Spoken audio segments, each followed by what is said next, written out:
Hi guys, hi everyone. I just like first of all to say thank you so much for those who have been there since day one, subscribing, sharing and liking our channel. I know I've been MIA for a while, but I haven't been feeling that well.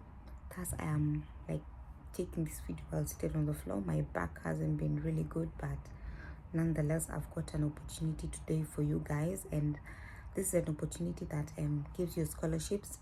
Scholarship educates you for free, and it's in a really nice, beautiful, hot, tropical country. And I'd just like to quickly go through this and show you guys what I have in store for you today, so stay tuned. So most people never really think about living and working in New Zealand and studying in New Zealand. Most people like to come into the European countries and go to the US and go to Canada, but there's a good and a better opportunity, if not equal to these that are in the European countries. There's a country by the name of New Zealand which has a great and stable economy, and it is a good place to live. It is sort of like an island country in the southwestern Pacific Ocean, and it's a really beautiful country. They do speak language, they have a nice blend of cultures and languages as well, and there are locals as well as tourists and people from many different countries. So there's a very nice blend of culture, and I can assure you that if you choose to live, probably work and study in this country, then you're going to possibly have a really nice time, because this country is I think it's a good country. It's got less competition. First of all, it's not like the European countries where everyone wants to go into the European country and everyone is just squeezing in there and it's crowded. So I'll start by sharing my screen, and as you can see, this scholarship is called the Manaki New Zealand Scholarship, and it was released on the 1st of February 2023, and the deadline will be the 28th of February 2023. There is a small window, guys, but there's still a chance out there for everyone to apply for this scholarship. And as I'm sharing my screen, guys, you can see there are different types of Manaki scholarship, but I won't go into that, yeah, because I want international and tertiary students, because I'm trying to get this to people out there from the international countries. So the first thing you do is that they would like for you to check if your country is eligible for you to apply for this scholarship. And if you come here, you'll be able to see some of the countries that are eligible to apply. Let me just expand these so that you're able to see some of the countries. So some of the Asian countries which are able to apply are Cambodia, Indonesia, Jordan, 𝐿PDR, Malaysia, Mongolia, Myanmar, Nepal, Philippines, Thailand, Timor-Leste, and Vietnam. In African countries, there's quite a lot: Algeria, Angola, Botswana, Djibouti, Eswatini, Egypt, Ethiopia. There's a country called Eswatini. I've never known, honestly. Ghana, Kenya, Lesotho, Malawi, Mauritius, Morocco, Mozambique, Namibia, Nigeria, Rwanda, and so forth. Caribbean countries, again, guys, there's so much going on. Latin American countries, you can see all these countries, guys, they are eligible to apply. So the good thing is that, first of all, once you check that your country is eligible to apply, then you've put a tick already. So that's the first step, always, to check if your country is eligible to apply. So if your country is eligible to apply, the next thing is to check if you yourself are eligible to apply for the scholarship. So the thing is that to apply for a scholarship, you must meet all the eligibility criteria, complete the online questionnaire linked below to confirm whether you can apply. So let's go down.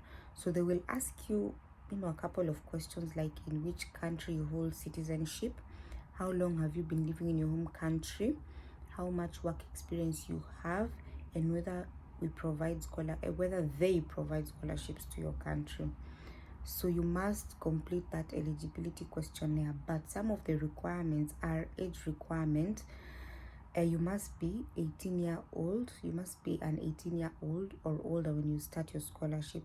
This means that if you're 17 years of age when you apply, you must have your 18th birthday before you start your scholarship, and it has no exception. But the only thing is that there is no upper age limit, but they would prefer someone who is under 40, but they're not like strictly cutting it off. So at least the age gap is quite good.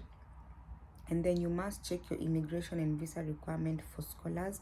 So you check in your country, you check for the visa requirements, and before you apply for the scholarship, when and how to apply for a student visa, basically. So those are some of the things, and they promise to reimburse some visa and medical costs, because you ought to most scholars will have to pay for the cost of their visa application and many medical tests before you migrate. So they will reimburse you for that. And aside from that, you also must check New Zealand's border requirements and COVID-19 vaccination. The good thing is that New Zealand's border settings no longer require all foreign nationals to be vaccinated against COVID-19 before traveling to New Zealand. So that's a plus, that's a good thing. At least the COVID restrictions are low. The next requirement is academic English and English requirements for scholars, and you must check that you meet academic entry requirements and the English language requirements. So PhD applicants, so they are doing for undergraduate and postgraduates as well. So you can do your degree, masters, and your PhDs in the course that you choose. And for PhD applicants, should look for a supervisor as soon as possible. Okay, that's basically what they said. And then only shortlisted applicants need English language test course. So what they accept is the IELTS, okay, the International English Language Testing System, or the TOEFL, the test of English as a foreign language, or the PTE Academic, the Pearson test of English Academic, or the Cambridge Academic English into brackets advanced. So those are the English competency tests that they accept. So don't go doing OET. These are the ones that are accepted by this type of scholarship. So basically I'll just go through this down. I'll pass that quickly because that is something you can again read on further.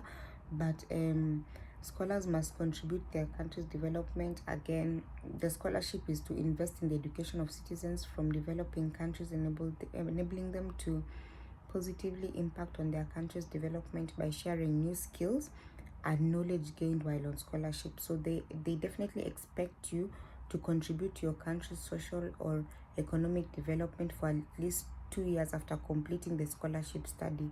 So we also only select scholars who have been living in their home country for 2 years prior to applying for a scholarship. So you must have been in your country for at least 2 years before applying for this scholarship. Work experience requirement for scholars. Postgraduate scholarship applicants and applicants who have finished high school more than 3 years ago must have relevant work experience. So at least you must have done some work, before you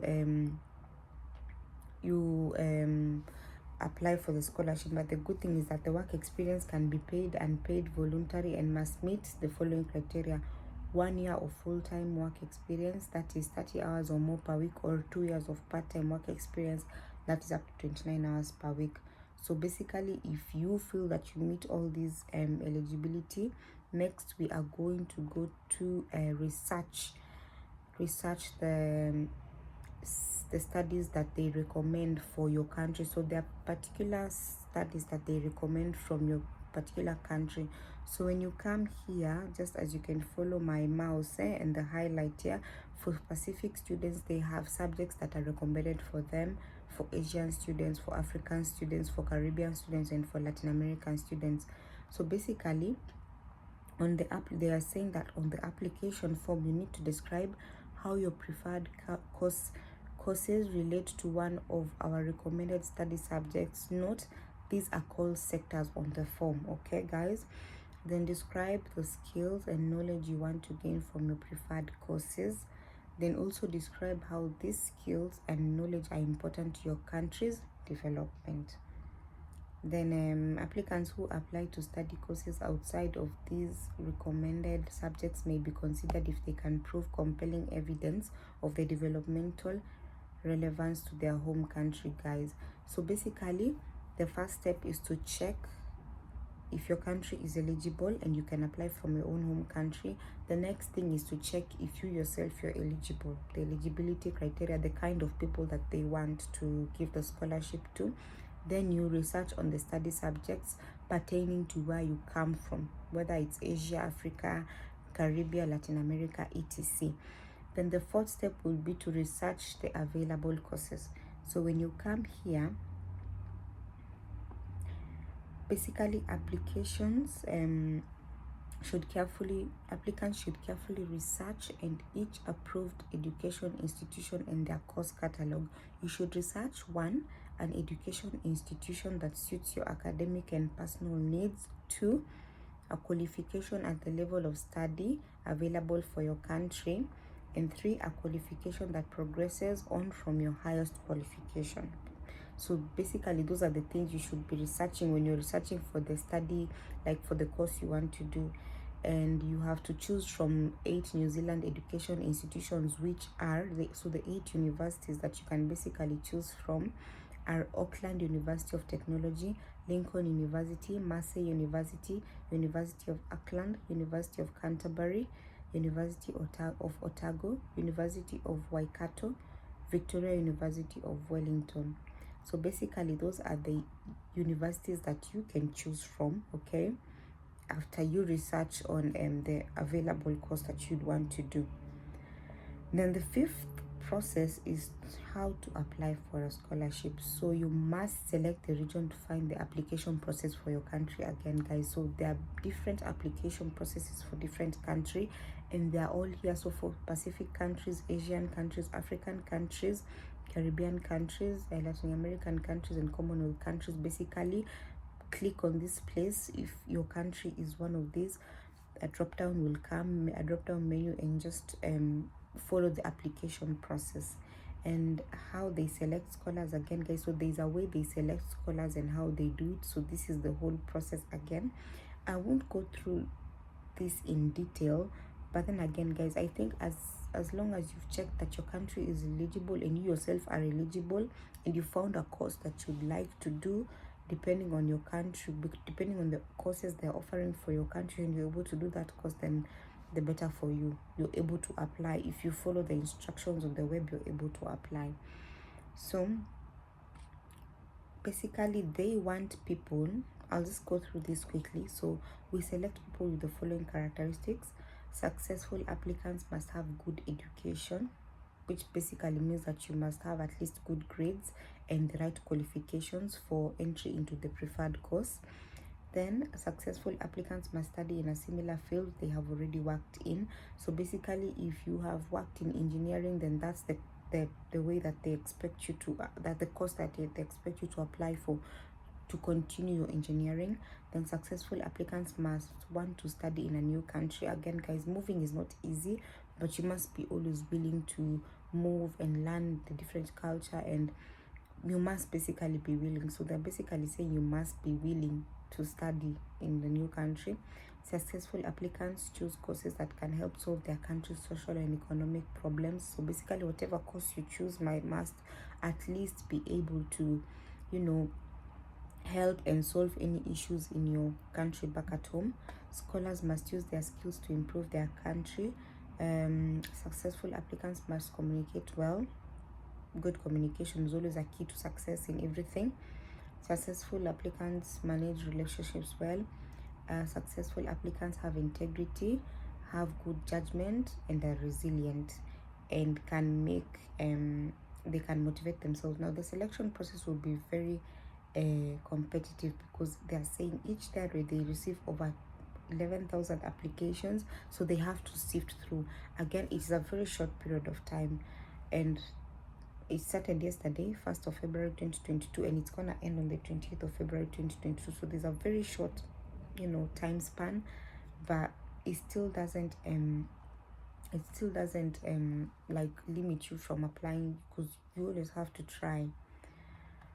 So after you see how they select the scholars, so they have preferred candidates and what they expect their candidates to do. So this is the admission and scholarship acceptance process. So once they have accepted you basically, once they are that they are admitting you, and you have accepted the process and the scholarship, this is basically the process you will take. So I won't go through this, but it's something that you can go through. But I'll leave the link down in the description below so that you're able to read more on this scholarship.